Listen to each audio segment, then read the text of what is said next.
Здравейте!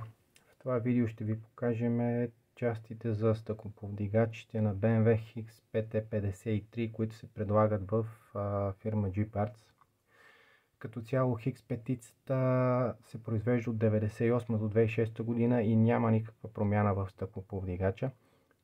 На видеото ще видите какво представлява ремонтния комплект. Комплектът включва двата водача, ляв и десен, ролката и едно цяло жило.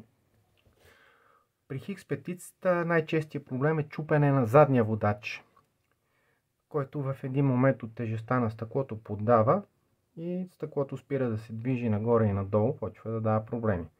Много от хората решават да подменят само единия, което за нас е грешка, тъй като като се подмени единия водач, стария, който остава на механизма, има луфт. Този луфт посуква новия и има много голям шанс да счупите новия водач. Друга важна част от механизма на стъклото на X5-ицата са тези фиксатори, които са строго определени и стават само единствено за X5. Говорим за предните стъкла, задните съвпадат с E46. Това са връзките на стъклото с стъклоповдигачи. През тях минава един болт, който се връзва към водачите. Това е от нас за сега. Ще ви покажем в самия клип и навигация как да си поръчате или как да намерите частите в нашия сайт. И очаквайте още нови клипчета. От нас за сега имате поздрави!